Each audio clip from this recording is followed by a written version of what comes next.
Boa noite, estou aqui me organizando. Mais uma live oferecida pelo Sechá. Hoje,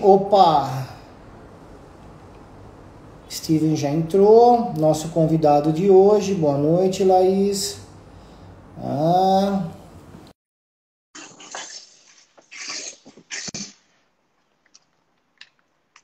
Oi, Ju. Olá! Como é que você tá? Tudo bem, Pedro? Tranquilo, tudo Tudo. bem. Tá me ouvindo bem ou não? Tô te ouvindo bem, você tá me ouvindo bem? Tô tranquilo, deixa só mandar um oi para minha mãe, que ela já entrou. Minha mãe é a minha audiência mais fiel que eu tenho, é a minha mãe. Boa noite. Pessoal que está entrando. Então, enquanto o pessoal vai entrando, me fala. A gente já conversou um pouquinho hoje. Tá tudo bem? Como é que estão as coisas aí no Rio? Tudo bem no momento atual, é difícil de dizer, né? Mas estamos O que é tudo sobrevivendo bem, aí. né? Exatamente, o que é tudo bem. O que é Mas tudo sigo, bem? exatamente. Mas estou aqui, estou no laboratório, estamos trabalhando com todas as medidas de segurança e tentando pensar em coisa boa, né? Sim, que tem para se fazer, né? Então,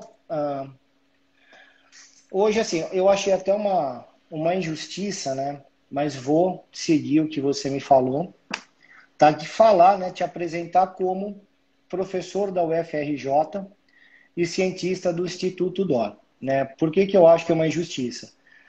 Porque você é uma das pessoas mais técnicas que eu conheço, de maior relevância científica que tem, tanto no Brasil quanto no exterior, né? Mas se eu for falar realmente, né, tudo aquilo que você já fez, o que você é aquilo que a gente conversou. A gente não conseguiria fazer a live. Então, o Stevens é um professor de uma das universidades mais conceituadas do país, que é o UFRJ, e ele está à frente como cientista do Instituto DOR, né, e uma das autoridades que a gente tem para um assunto difícil hoje da gente encontrar alguém que tenha esse conhecimento, que é os psicodélicos.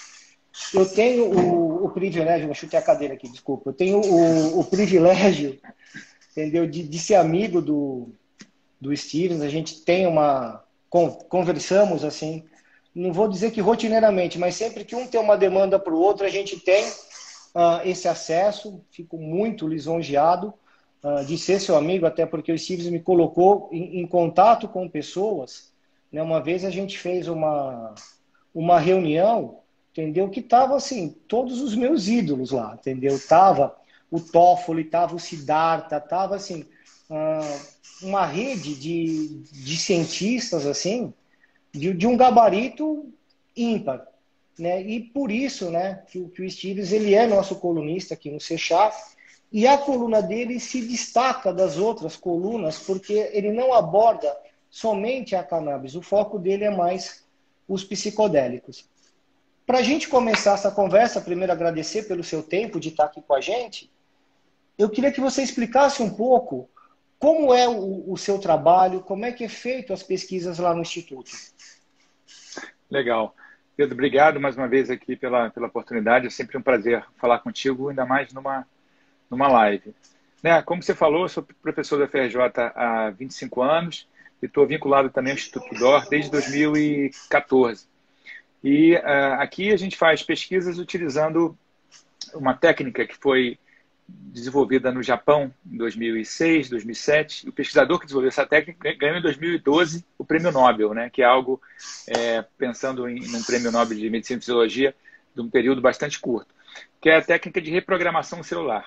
Então, basicamente, a gente pega um pedacinho da pele ou a urina de voluntários, onde há células epiteliais, né, e a gente pega esse tecido, reprograma e faz como se esse tecido, entre aspas, voltasse no tempo e se comportasse como células embrionárias.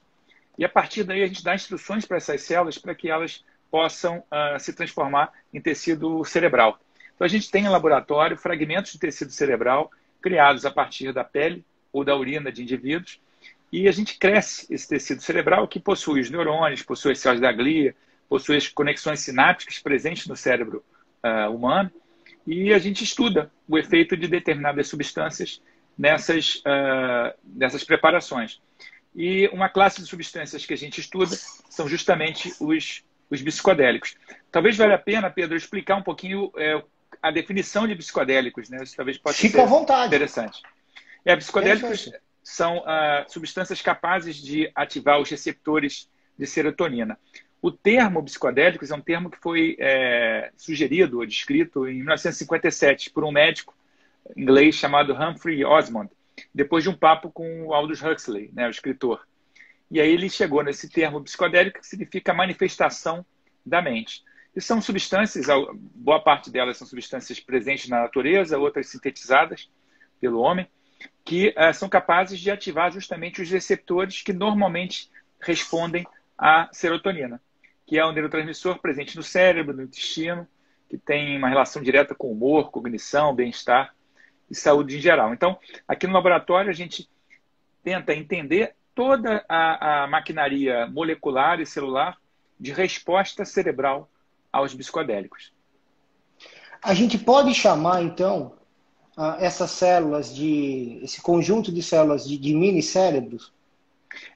Essas células que a gente reprograma, que depois a gente dá instruções para que elas virem neurônios, células da glia, depois elas podem crescer de diferentes formas. Uma das maneiras que a gente cultiva esse tecido e faz com que ele cresça em laboratório é uma tecnologia. Essa foi desenvolvida originalmente na Áustria, em 2013, e logo em seguida a gente já começou a fazer aqui no laboratório, que é o crescimento desses chamados organoides cerebrais, que são fragmentos de tecido que crescem com as camadas cerebrais, ou com parte dessas camadas, que se assemelham ao tecido cerebral humano.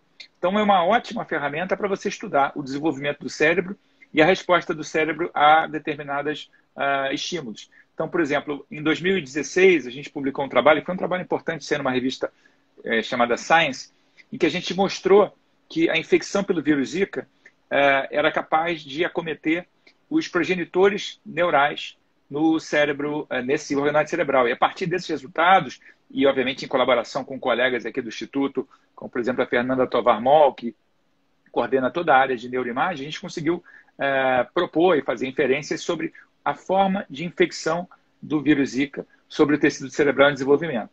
E mais recentemente, a gente mostrou também um trabalho que eu gosto muito, que eu acho que é muito relevante, de que a qualidade da água no Nordeste, na Achei época... sensacional esse daí. Exato, eu também gosto muito desse trabalho. O trabalho foi liderado pela Carol Pedrosa, aqui do laboratório, vários outros estudantes, colaboradores da Fiocruz, da Universidade Federal Rural de Garanhuns e vários outros colegas, da UFRJ, obviamente. O que a gente mostrou é que se você isola uma toxina presente em pelo menos metade dos reservatórios de água do Nordeste, isso na época da seca, né, na época que se tinha a qualidade da água era muito pior, talvez, do que a atual, mas na época da pandemia, da epidemia, dizia que isso era mais presente. Se você pega aquela toxina presente na água que a população mais carente do Nordeste bebia, você colocava essa toxina junto com o vírus Zika nesses organoides cerebrais, o estrago era muito maior. Quer dizer, a toxina, que é conhecida como saxitoxina, agravava as consequências da microcefalia ou das malformações que eram criadas pelo vírus Zika. E aí a gente conseguiu entender por que ocorreu mais casos de microcefalia pelo Zika no Nordeste do que em outras regiões do país. Por isso que eu gostei tanto desse trabalho, porque era uma dúvida, né? Eu sou neurocirurgião, então eu tenho a oportunidade de trabalhar com pessoas com microcefalia, da gente ver assim, por que está acontecendo uma incidência maior lá do que aqui? O que está tendo lá de diferente daqui? Então eu achei esse trabalho, meus parabéns. Foi um trabalho assim, que elucidou essa dúvida. Duas perguntas meio fora de contexto. A primeira, você já leu Portas da Percepção? Você leu esse livro? Eu pensei que você falou. Steve, você está aí? Oi. Oi. Estou aqui, estou deu aqui. uma cortada. Você leu? Consegui...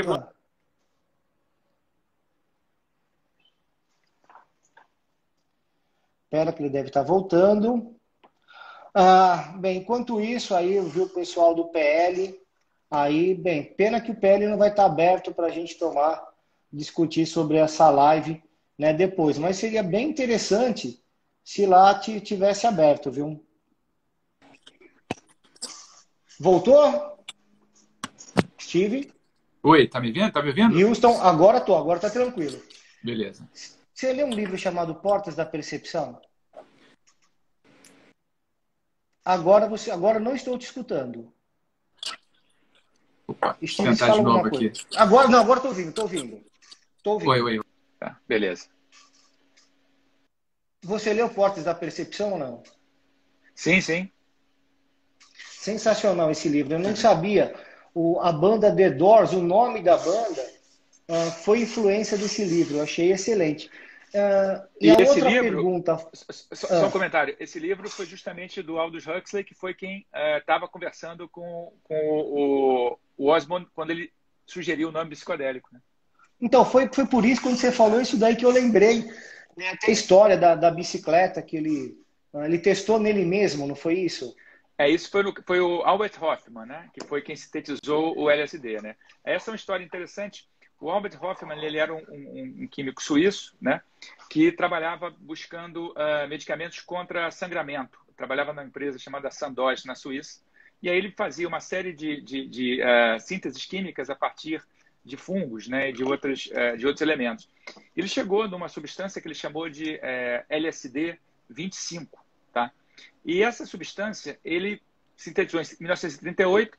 E aí, em 1943, por razões que são mais, hoje em dia, curiosidade do que qualquer outra coisa, ele resolveu testar nele para ver o que ia acontecer.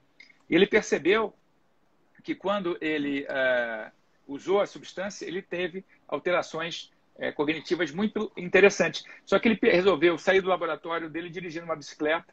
Isso foi no dia 19 de abril. Desde então, esse dia é conhecido como Dia da Bicicleta, que é o dia da primeira experiência psicodélica feita com LSD, né? E é engraçado que ele relata que ele, andando de bicicleta, ele tinha a impressão que todo mundo estava notando que ele estava completamente num estado diferente do que o normal. E depois ele pergunta e ninguém tinha percebido nada. Né? É muito interessante. E a segunda pergunta, fora de contexto, que eu ia te fazer, você podia explicar esse painel atrás de você? Ah, legal. Isso aqui foi uma iniciativa que eu fiz há quase 10 anos atrás, que é tentar misturar arte com ciência, né? A gente tem uma iniciativa, depois quem tiver interesse, é só colocar no Google Arte Bio, que é uma iniciativa em que a gente... Arte o quê? Arte Bio. Arte Bio. Arte Bio, tudo junto. Arte sem E, né? Arte Bio. E é um trabalho que eu faço com meu irmão, com outros colegas e amigos. E a gente criou um coletivo em que a gente convida artistas para criarem obras de arte baseadas em ciência. Que bacana! Vou contar desse quadro e depois eu conto outras histórias ligadas a isso que você vai gostar também. Então, esse quadro, a gente criou depois uma spin-off dessa história que chamava DNA Brasil, em que a pessoa ela mandava para a gente, né? A gente tinha um kit, a pessoa fazia um swab bucal do DNA, mandava para a gente isolava o DNA, corria o DNA e fazia um quadro personalizado com o DNA da pessoa. Então, a pessoa vai ter uma obra de arte em casa que, na verdade, é parte do DNA dela, né? Eu cheguei Que até... bacana! Eu fui no Jô Soares, cara, e ele fez um quadro lá, foi bem interessante. Ele fez o swab bucal e depois a gente mandou um quadro para ele. Foi divertido.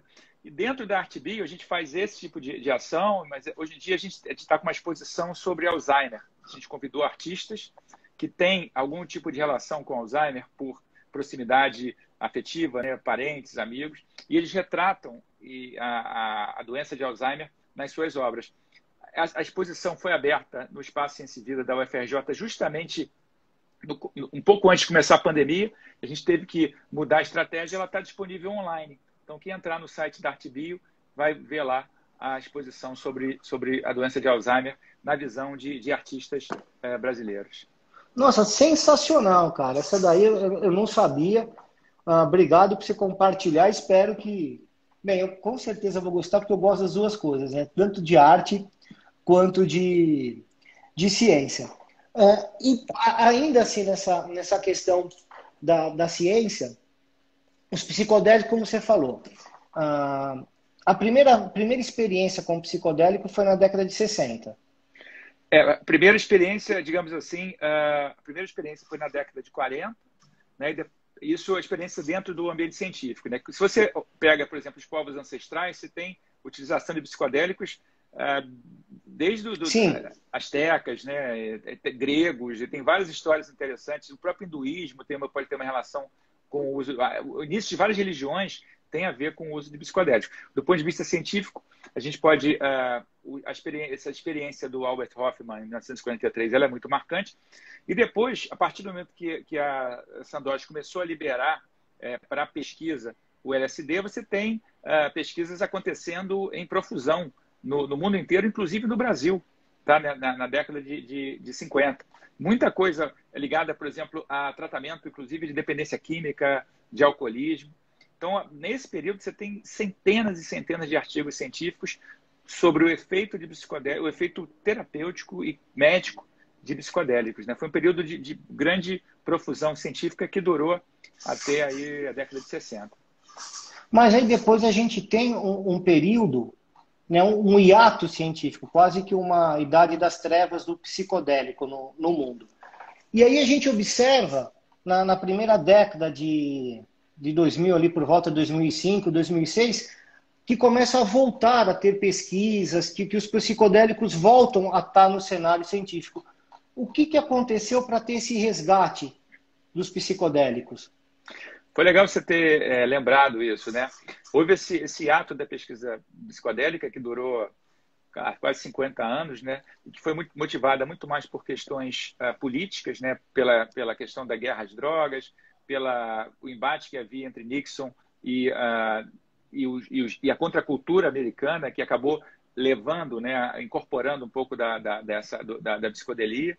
E isso tinha um conflito muito grande por conta da guerra do Vietnã. Então, essas substâncias foram todas classificadas como perigosas, nocivas e sem nenhum tipo de potencial terapêutico, o que não era verdade, mas enfim.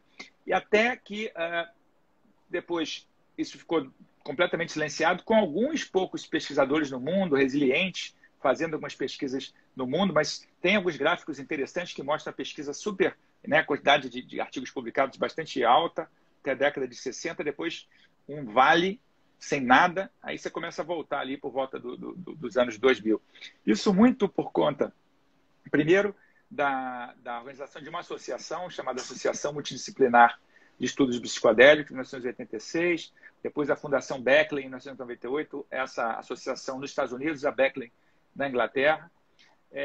Além, se alia isso, né? Associa isso, o aumento dos casos de depressão, ansiedade, estresse pós-traumático, né? Na sociedade cada vez mais complexa que a gente está vivendo, uma eficácia limitada dos antidepressivos disponíveis e o desenvolvimento de novas ferramentas para você estudar o cérebro. Então, tudo isso acabou culminando com essa retomada das pesquisas com psicodélicos, o estudo da psilocibina, o estudo com a ayahuasca, até a gente chegar no momento atual que a gente chama de renascença da pesquisa psicodélica. Eu vejo assim, muita semelhança na história da ciência psicodélica com a história da ciência voltada à medicina canabinoide, né?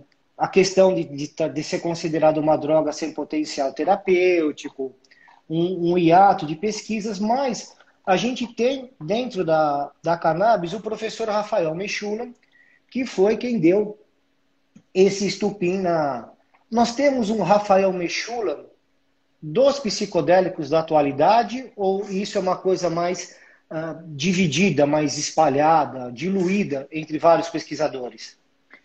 Essa pergunta é excelente, né? Uma pessoa que a gente possa apontar, né, que tem as características do Mechoulam, a gente tem o Rick Doblin, que não é um pesquisador, mas que foi um grande organizador dessa associação multidisciplinar de pesquisas sobre psicodélicos. Você tem a Amanda Fielding, o Rick Doblin nos Estados Unidos, a Amanda Fielding na Inglaterra. Você tem pesquisadores como Robin Carhart-Harris na Inglaterra, que agora está inclusive de mudança para os Estados Unidos. Você tem aqui no Brasil o Draulio Araújo, que foi o primeiro pesquisador do mundo a usar técnicas de neuroimagem para observar o cérebro sob efeito de um psicodélico, no caso a ayahuasca. Unicamp, não é? Ele está no UFRN, ele foi de Ribeirão Preto, da USP, né?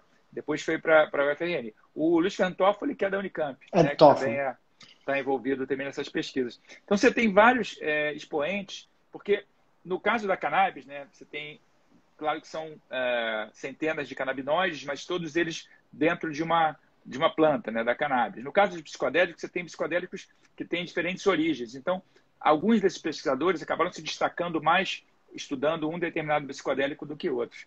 Então, eu acho que a Amanda Fielding tem um papel agregador muito grande, o Rick Doblin e pesquisadores. E aí é interessante também porque no caso dos psicodélicos, você tem também todo um lado da antropologia, que é um lado extremamente importante para você entender um pouco desse fenômeno, né? Então, tem o pessoal, tem a Bia Labate, que é uma pesquisadora, uma antropóloga, que mora nos Estados Unidos, que hoje em dia coordena todo um movimento que envolve produção de conteúdo, que é chamada Chacruna, que é interessante também. Então, é um movimento grande, bastante organizado atualmente, e que tem expoentes.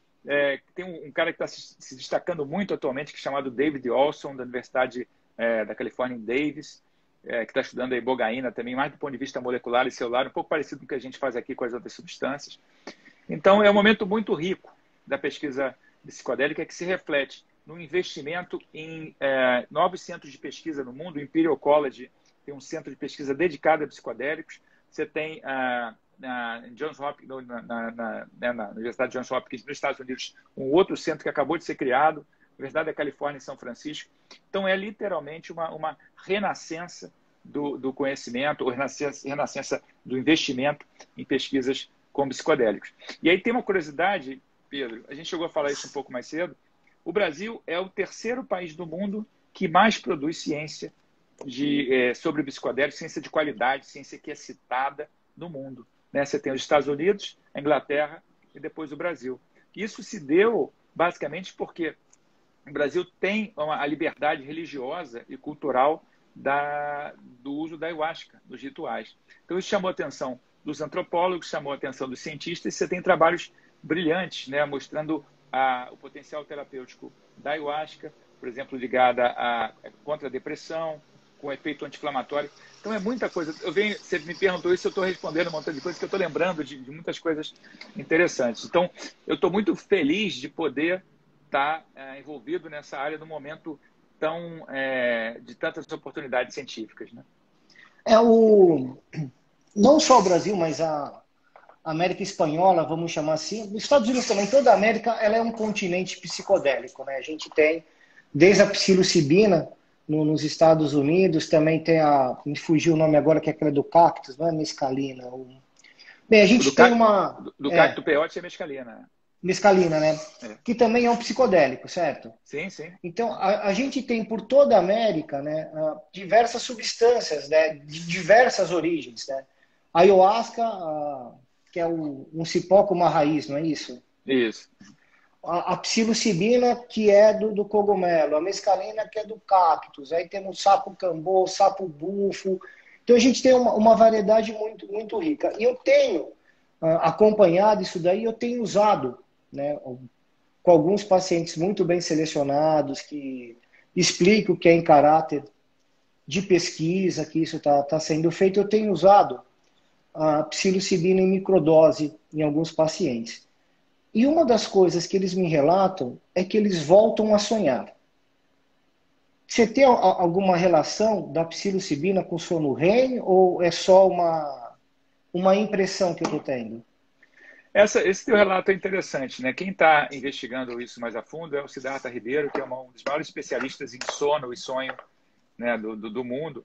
Oráculo da Noite. Isso, o livro dele, Oráculo da Noite.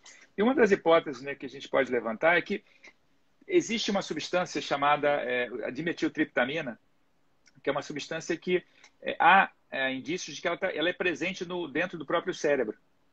Entendeu? Naturalmente. Assim como a gente tem os endocannabinoides, né, e os fitocannabinoides, a gente pode ter o DMT presente no cérebro. E o DMT, né, com características de psicodélico. Então, se você, mais uma vez, você vai estar ativando receptores de serotonina, que provavelmente tem uma influência grande no sono e no sonho.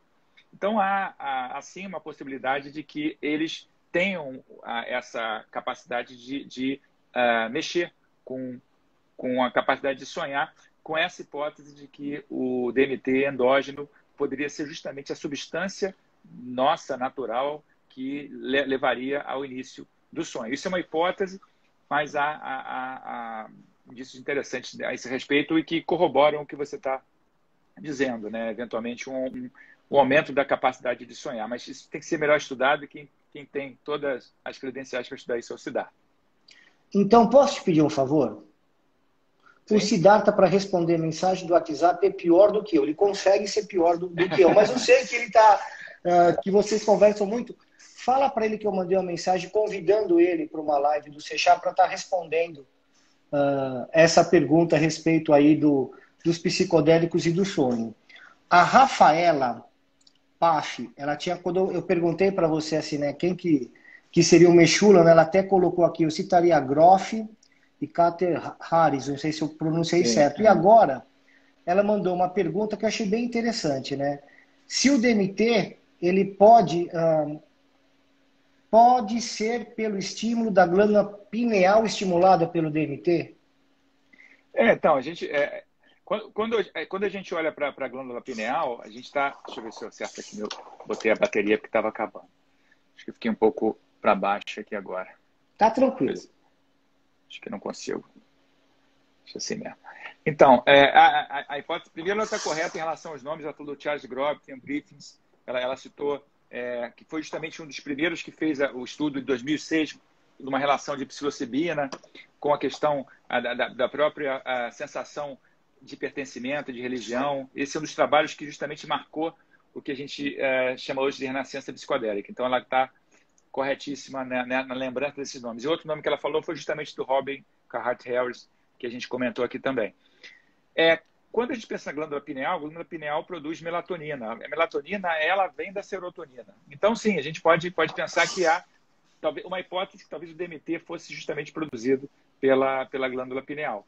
Então, ela está correta. Isso tem que ser melhor avaliado e testado, mas há evidências nessa direção, sim. Mas aí eu me comprometo a falar com o Siddhartha para ele vir aqui e falar um pouco mais a respeito disso. Muito obrigado e obrigado pela Rafaela aí, pela participação. Mandar um abraço também aí, um beijo para a Mari da Tua Mania, o Laerte, o Gilvan que está entrando, o Wilson Lessa, né, que escreveu aí Virada Psicodélica, que é um outro colunista nosso, não sei se você conhece, médico psiquiatra lá de Roraima, um cara assim, puta, nota 1 milhão. Mas entrando na ayahuasca, porque eu tô errado em achar que das substâncias psicodélicas a que a gente tem maior proximidade no Brasil é a ayahuasca. Sim, sim. Mais do que a psilocibina, do que os outros. Ou estou enganado? Não. Eu acho que ela já está incorporada dentro das religiões ayahuasqueiras há muitos anos, né? Então, ela tem um componente cultural, um componente religioso. Ela faz parte da nossa história, né?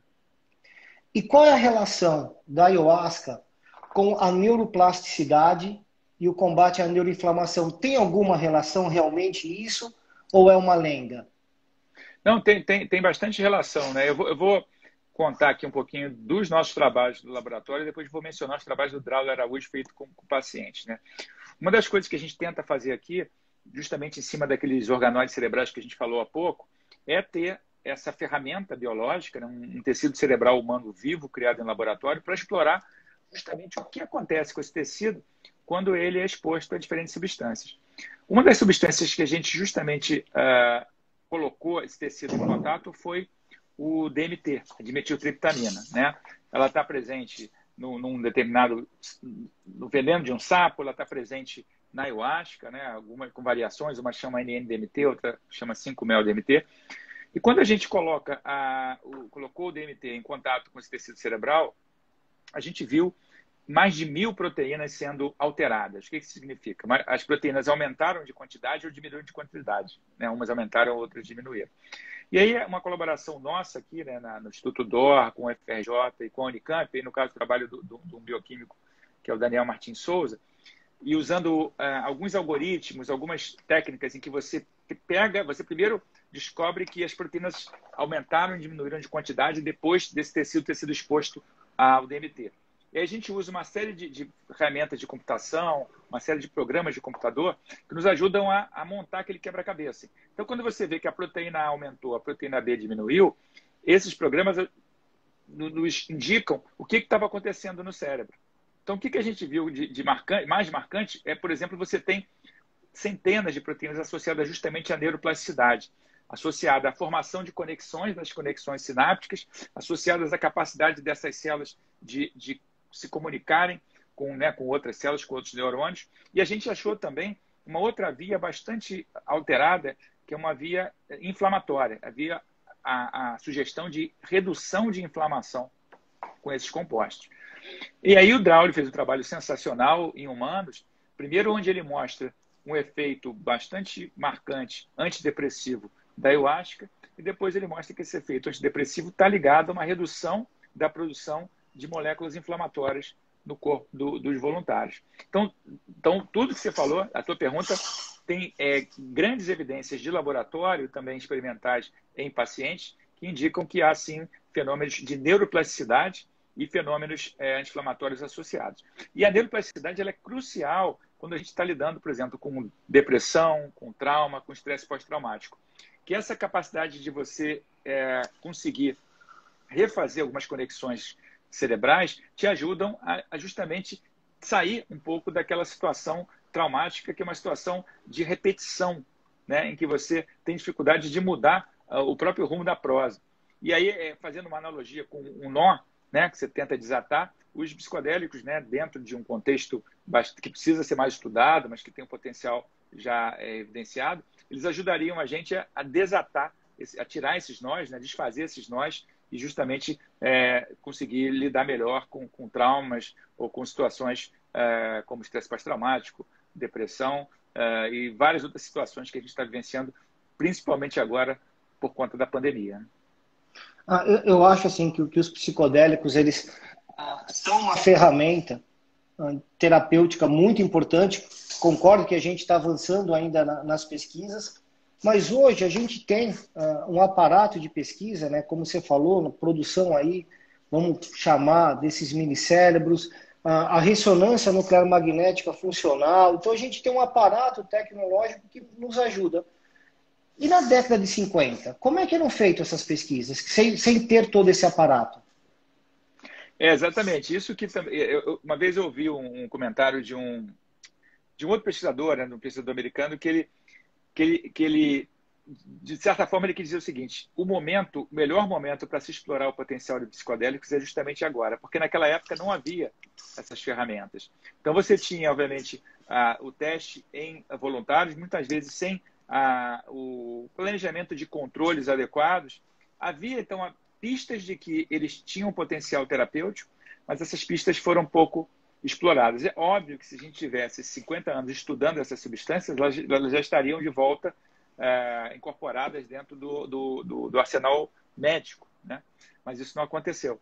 Então, hoje em dia, é uma situação muito diferente de como as pesquisas são desenhadas. Naquela época, como eu comentei para você, contigo, a Sandoz ela distribuía para quem quisesse, eram feitas as pesquisas, mas hoje em dia a gente tem uma estrutura muito mais organizada. Mas o curioso é que naquela época, por exemplo, foram inclusive testadas para a redução de alcoolismo. E a própria o fundador do AA, ele atribuiu o tratamento dele contra o alcoolismo, né, do alcoolismo, a partir do uso de psicodélico. Ele tentou implementar dentro daqueles 12 passos, não conseguiu, mas a inspiração do fundador do AA veio dos psicodélicos para criar o próprio Alcoólicos Anônimos. Poxa, que interessante isso daí, nem imaginava isso daí. Uma outra questão, né, ainda dentro do ayahuasca, é a presença da amina. Né? A amina, ela tem um potencial terapêutico importante? Você tem alguma coisa sobre isso? Isso, a armina, né? A armina, o que acontece? É uma beta-carbolina, então quando você mistura, né, essas duas plantas na ayahuasca, você faz esse chá, a armina ela era considerada hoje ela era considerada, não, ela é um inibidor de uma enzima chamada monoaminoxidase. Então, se uma pessoa ingere o DMT, né, o dimetiltriptamina, que é o componente da ayahuasca, o NN-DMT, que tem o efeito psicodélico, se ela simplesmente consome aquela substância, ela vai ser degradada no estômago e ela não vai subir para o cérebro, não vai ativar os receptores de serotonina. Mas com a mistura, a armina, ela impede a atividade dessa enzima chamada monoaminoxidase. Então, o DMT não é degradado, ele ativa o cérebro. A gente resolveu olhar para ver se a armina, por si só, essa beta-carbolina, teria algum efeito direto sobre neurônios. Então, o que a gente fez? Nesses nossos modelos, né, de geração de neurônios em laboratório, esse foi o trabalho de uma antiga aluna de doutorado aqui no laboratório, que veio da Sérvia para trabalhar com a gente, Vânia Dakis.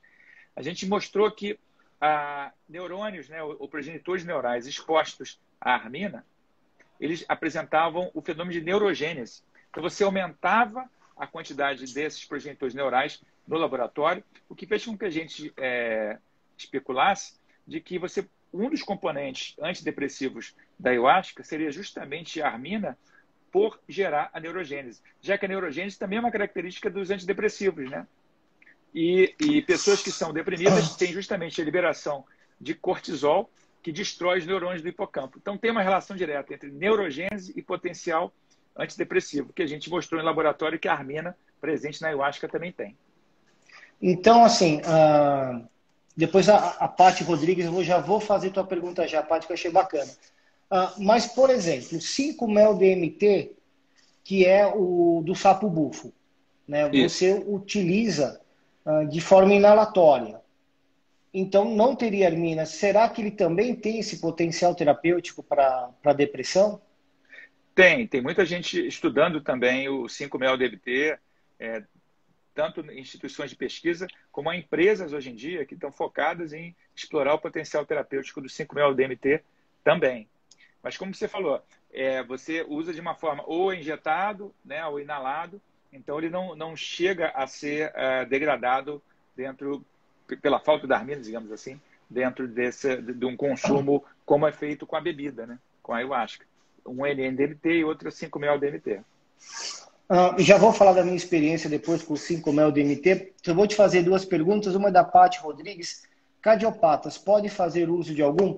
Os receptores serotoninérgicos que tem no miocárdio, né? É que, assim, cardiopatas é um negócio muito difuso, né? Precisa entender qual cardiopatia que seria. Mas, normalmente, eles podem causar uma bradicardia, é isso? Olha, primeira coisa eu queria deixar claro que o que a gente está falando aqui são de pesquisas científicas, Sim. né? Então, é importante... não há nenhum tipo de sugestão do uso... nem indicação, perfeito. Nem indicação de um uso, eventualmente, pelas pessoas, né, dentro de determinados contextos, porque a gente precisa ainda de mais pesquisas para poder sacramentar o uso terapêutico das substâncias da categoria de psicodélicos, né?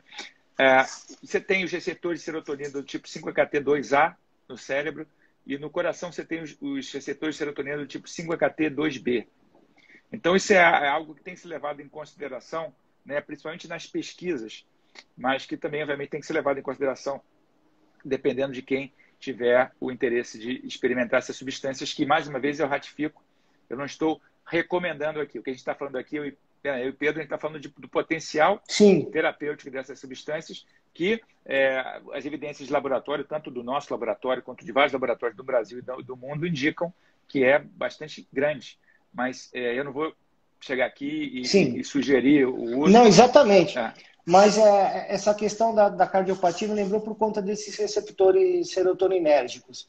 Até quando eu fui experimentar, né, o sapo bufo, antes de eu experimentar o sapo bufo, eu conversei com o Steve justamente sobre isso. O Lessa fez uma pergunta também interessante, tá? Que assim, já tem alguma coisa de pesquisa do DMT no uso terapêutico em demências? Você sabe então, tem. Como essas substâncias, né, elas têm como base efeitos sobre a neuroplasticidade, elas têm sim um potencial de aplicação em demência, em Alzheimer, né? A própria Johns Hopkins acabou de abrir um estudo clínico justamente para estudar Alzheimer e demência a partir de psicodélicos. No caso deles, se não me engano, era a psilocibina.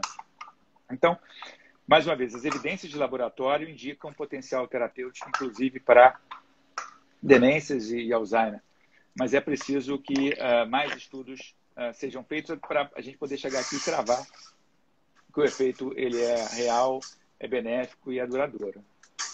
E só respondendo aqui para o Pedro, sim, Pedro, todas as nossas lives ficam salvas no IGTV aí do Instagram, né? Que com certeza essa live de hoje eu tenho certeza que vai ser uma das mais assistidas. Steve. Uma outra coisa que, até por conta das perguntas que estão surgindo, a gente observa, né, que as pessoas elas estão... Existe um movimento crescente em busca desse tipo de terapia. Uma conexão maior com a medicina psicodélica. A que você atribui isso? Bom, atribua a eficácia limitada dos antidepressivos, né, disponíveis, a forma como a gente está lidando com o mundo, de modo geral, né? A gente está, ao mesmo tempo, conectado através dos computadores. Obviamente, nesse momento da pandemia, isso tudo é muito mais difícil, né? Mas, independente da pandemia e antes da pandemia, a gente já estava numa situação de uma perda de conexão com a natureza, né? E que a gente sabe que evolutivamente faz um sentido danado para a gente. Aqui um parêntese, inclusive, há estudos que mostram como que a visita a parques, a reservas florestais, a parques urbanos, tem uma redução, tem uma melhoria da saúde mental que pode ser medida em custo médico. Então, quer dizer, a gente está perdendo isso, né? E essa falta de conexão com a natureza, essa situação, né, de uma busca desenfreada, né, por sucesso, sem necessariamente você refletir sobre o que é a própria vida, né? Isso tudo, de certa forma, uma sociedade mais hedonista, uma sociedade mais individualista, isso tudo vai levando a uma deterioração da qualidade da saúde mental muito grande. Então, isso tudo acho que está misturado ali, né? Dentro do que faz com que exista essa curiosidade, essa busca, esse resgate dos psicodélicos, que, na verdade, estão presentes dentro da história da humanidade há milhares de anos e que sofreram, né, um hiato de 50 anos, voltaram agora com novas ferramentas para se estudar e com uma população mais ávida por esse tipo de experiência. Então, pegando assim esse gancho agora que você falou, eu vou sair um pouco da ciência e vou falar de uma coisa mais antropológica, né?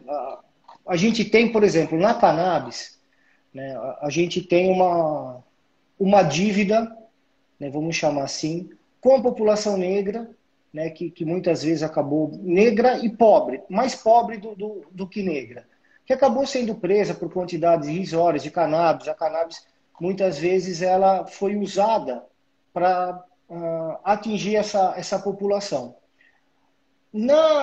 Essa medicina vem dos índios, né? É uma cultura indígena, né? Isso daí. Então, você acha que a gente não deveria ter uma reparação cultural com esses povos, com essa etnia? Pedro, essa é uma pergunta muito oportuna, uma pergunta muito relevante. É uma discussão que a gente está tendo, inclusive, né? Porque boa parte desse conhecimento que está sendo agora aplicado, né, através da medicina, através das pesquisas clínicas, ela vem justamente de relatos ancestrais. E é crucial que exista esse reconhecimento, né, desse conhecimento original e também uma possibilidade de você retornar para esses povos do ponto de vista financeiro, do ponto de vista de resgate cultural, o que está sendo feito agora. Isso é preciso acontecer, principalmente no Brasil, né? Quando a gente pensa a importância que a ayahuasca tem dentro das religiões ayahuasqueiras e que ela pode vir a ter como medicamento. Então, isso tem que ser cada vez mais discutido. Não há ainda um modelo definido de como isso vai acontecer, mas isso tem que acontecer. Tem que acontecer. Tem.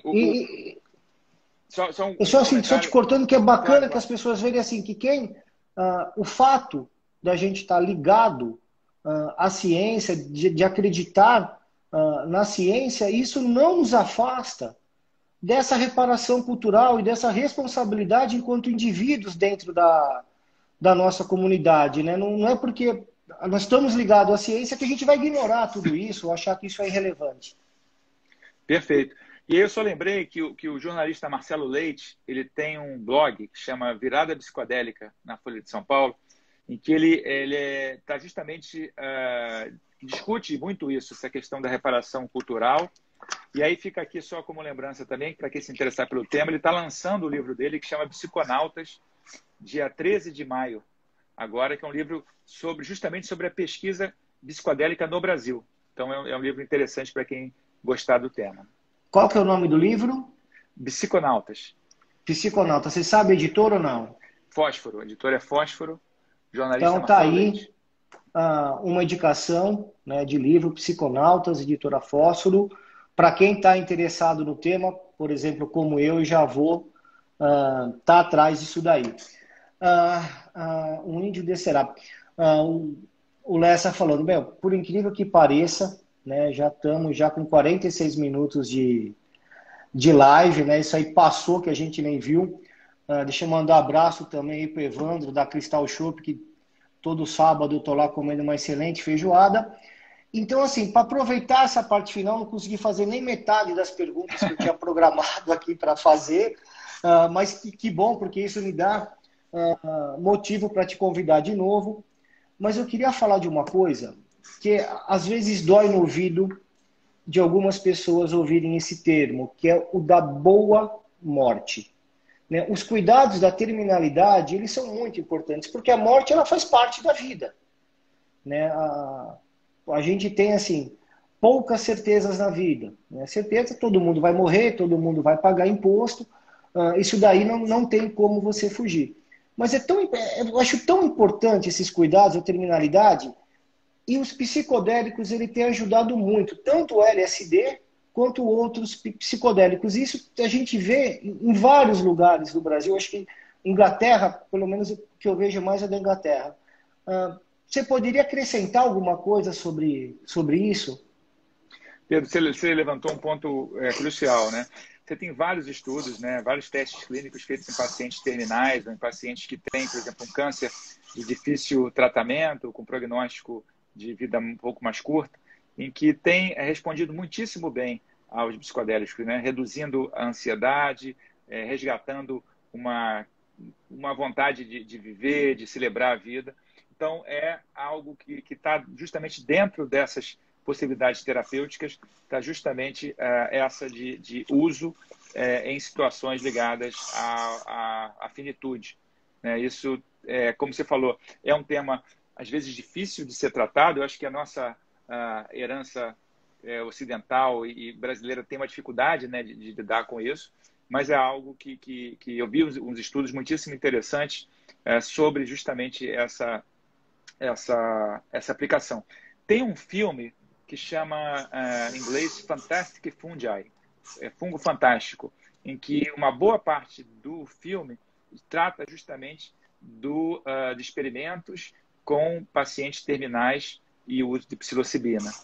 É um outro filme que eu também recomendo, assim como eu vi que passou aqui no escrito, tem também o Como Mudar Sua Mente, que é um livro do Michael Pollan, que também é um livro muito, muito interessante para quem quer se aprofundar sobre o assunto. Estamos chegando aí nos nossos 10 minutos finais. Quero agradecer. Você acredita que a minha primeira professora, a Nair, né, a tia Nair, ela me acompanha até hoje. Toda live que eu faço, né, tem minha mãe, tem essa minha professora Nair, tem a Mari, e é muito bacana isso daí. Então, mandar um beijo para minha professora, porque se eu estou aqui hoje, tudo começou com ela. Acho que a gente tem, você como professor, você sabe, né? Tanto é que no dia do médico, eu agradeço os meus professores da escola, porque se eu me tornei médico, entendeu? Foi por conta desses professores.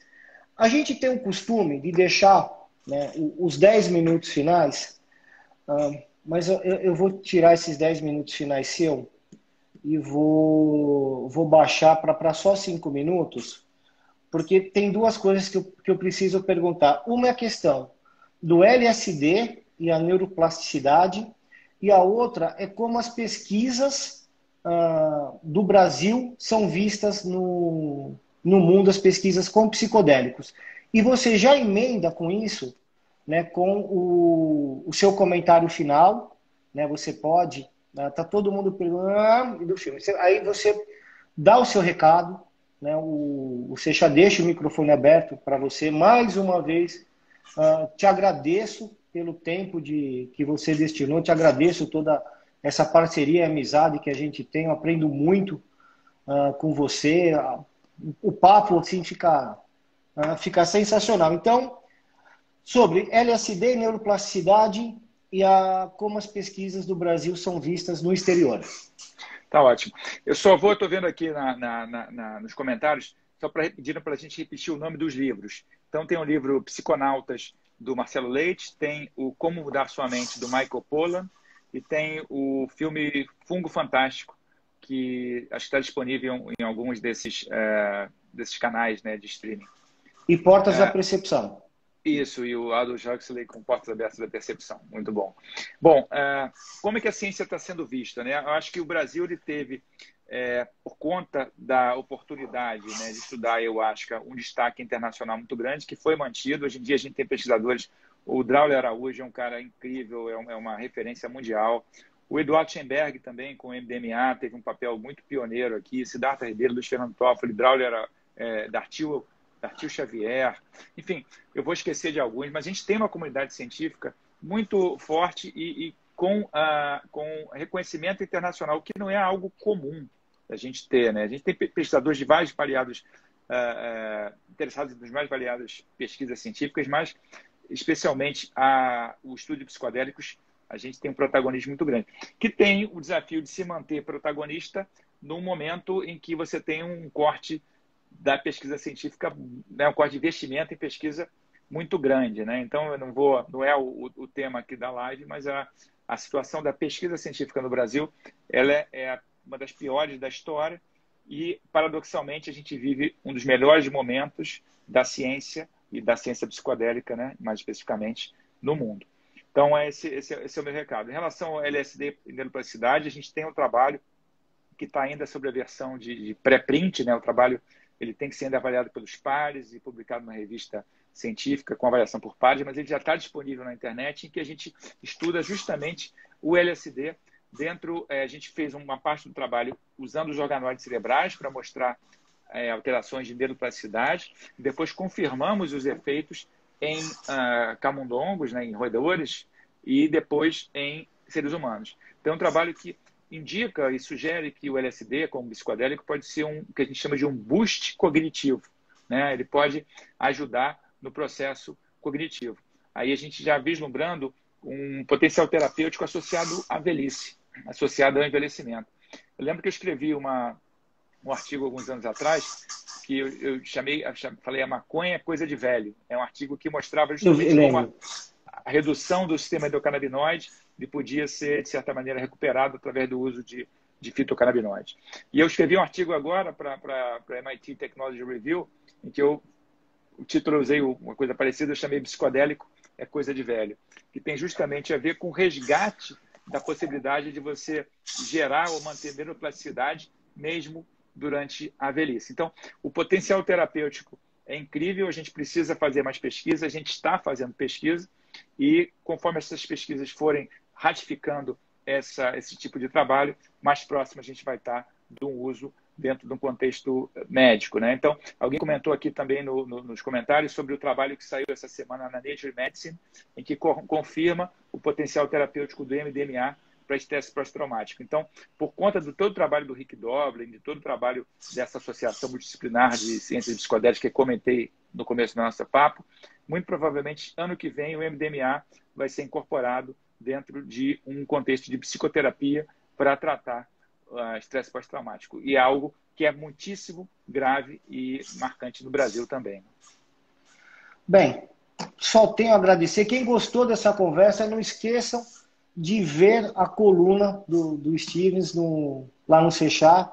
Mensalmente está lá, sempre um aprendizado muito grande. O nome do filme, Gilvan, tem o Fungo, É Fungo Fantastic Fantástico. Fungi, é Fungo Fantástico. E, Stevens, mais uma vez, cara, obrigado aí pelo seu tempo. Eu sei o quanto que ele é concorrido. Você vê aí, foi 1 hora de conversa, né? E como o Pedro, aí o outro Pedro, Pedro Ferreira disse, e que conversa, e realmente, né? Então, vou te chamar outras vezes para cá. Não esqueça de pedir, porque agora eu estou curioso agora com essa questão do sono. Quero trazer o Siddhartha para cá para a gente estar conversando sobre isso também. Né? O Stevens e o Siddhartha, né? A gente ia ter um evento, não tivemos por conta da pandemia, mas eles seriam os nossos 2 speakers assim, do Seixar, né? Para estar abrindo os 2 dias de congresso que nós teríamos, porque são, além de grandes neurocientistas, vocês podem ver que são grandes pessoas, né? Que todo esse lado da ratificação da parte cultural, tudo isso não fica de fora, né? E quando uma pessoa é excelente, ela tem que ser excelente em todos os campos, e você é um dos meus amigos mais excelentes que eu tenho, Stigos. Tá bom? Obrigado, cara. Prazer foi Cara, meu. eu que agradeço. Comigo. Foi um barato. A gente acabou não falando muito da coisa da internacionalização da ciência nossa, né? Eu estou com uma ideia de ficar um tempinho no exterior também, fazendo umas pesquisas em colaboração com o Instituto Iusona, lá de Madison. Então, estou muito feliz também com essa possibilidade. E a ideia que eu sempre tenho é de internalizar a ciência internacional do Brasil. Isso, para mim, que é internacionalizar a ciência brasileira. Sim. E quando eu te conheci, você estava de mala pronta. E que chegou o Covid e acabou com tudo isso. Mas já estava de mala pronta para isso, né? Para um laboratório de minicérebros com psilocibina, que a gente conversou na época sobre isso. Né? E que bom que a gente vai ter um brasileiro nos representando tão bem lá, Steven. Obrigado, viu? Obrigado a você, Pedro. Abraço. Abraço. Tchau, tchau. Valeu. Tchau, tchau.